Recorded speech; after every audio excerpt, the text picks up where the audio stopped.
अमर भये दुनिया में।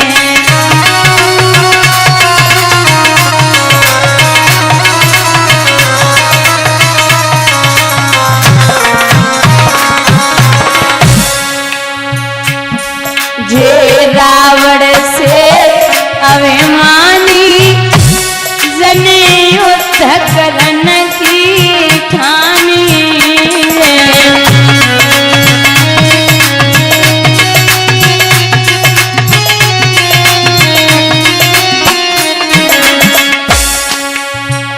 जाके मिट गो नाम निशान क्यों नहीं अमर भये दुनिया में।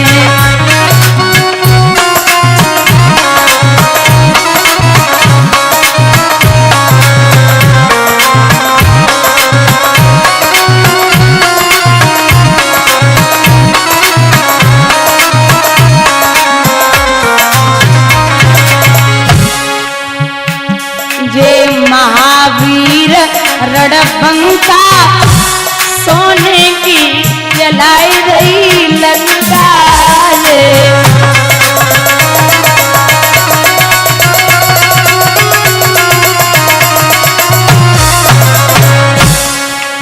लजती। ये महावीर रणबंका सोने की जलाई गई लंका। इनकी झाड़ू पवन लगाए मैं नहीं अमर भये दुनिया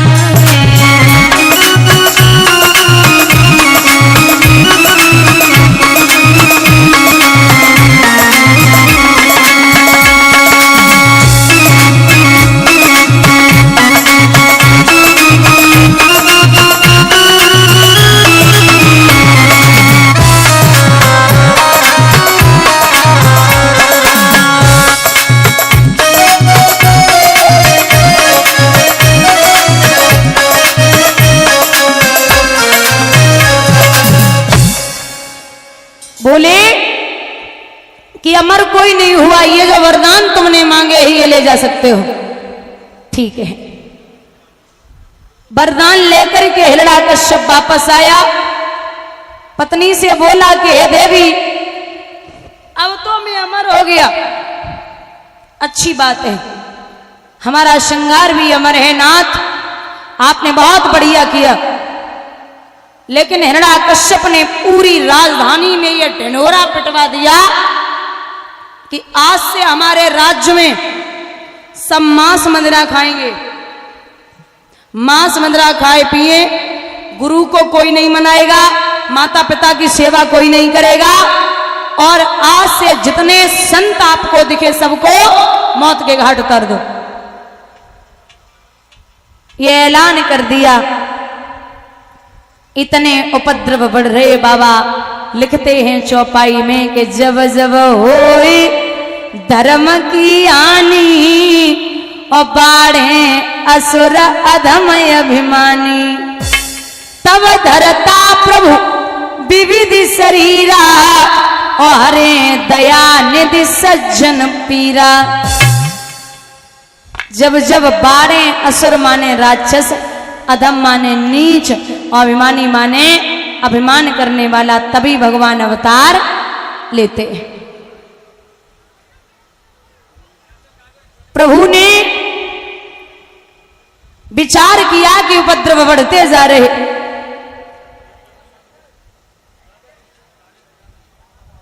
एक समय की बात है,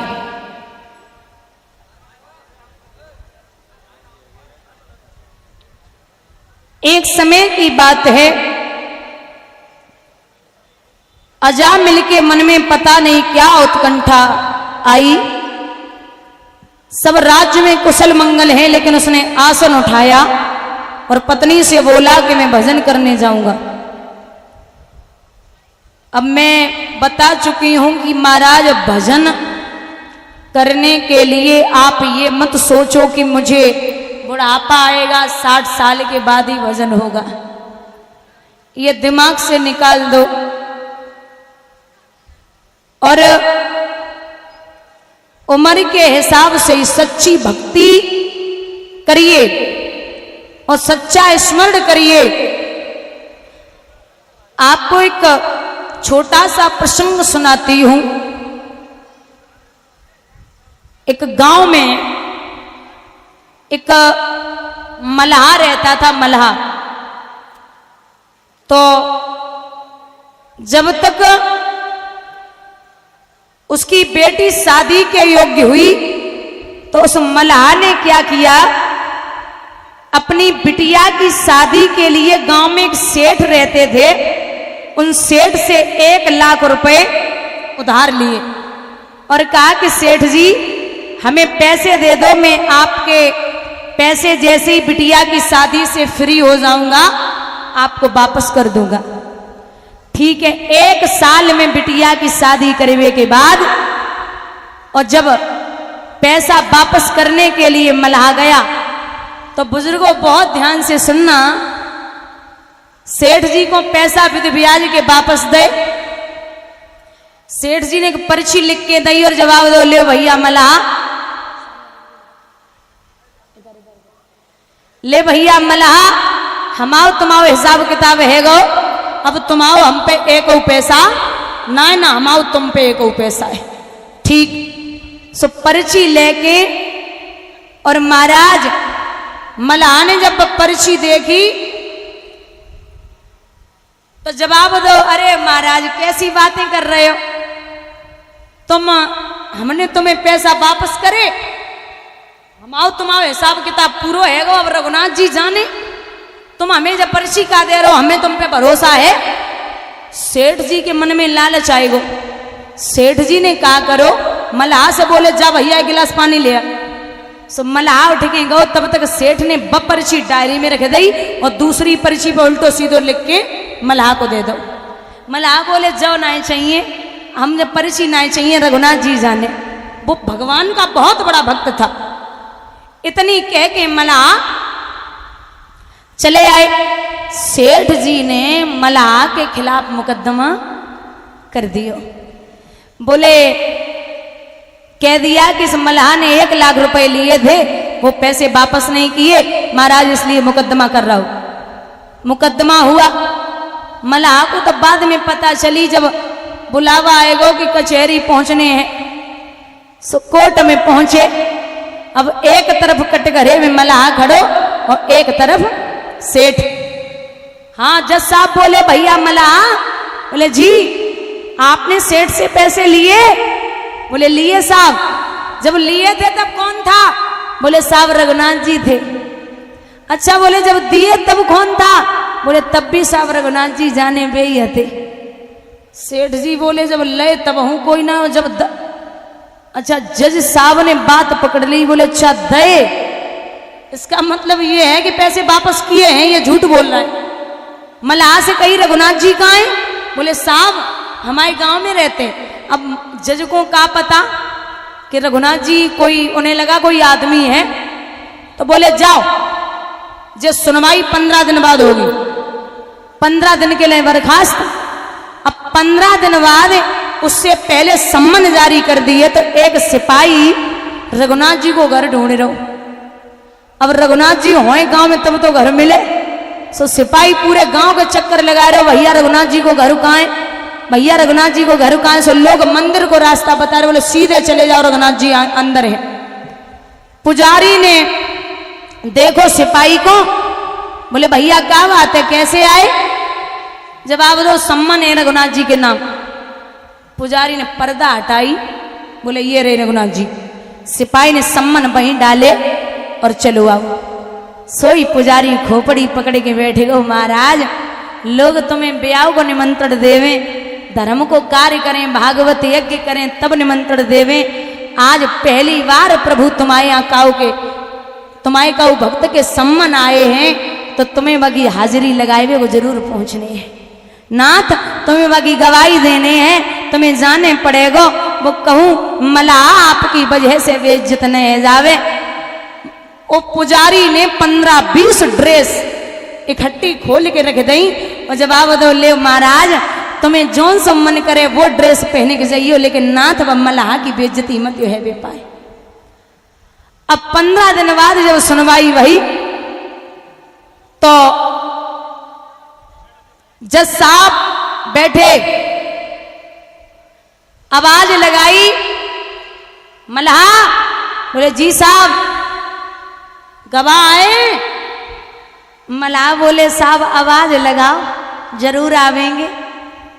अच्छा, तो आवाज लगाई गई, रघुनाथ जी हाजिर हो, हाजिर हो। वो ऐसे 3 नारे जो लगाए हैं, धोती फटी सी शीस बांधे धरिधाए हैं, हाथ माई छड़ी पड़ी तुलसी की माल, ये माथे पे रोरी चारू चंदन लगाए हैं, साव के सामने विनीत चपरासी साथ, आज रघुनाथ जी गवाह बन के आए हैं।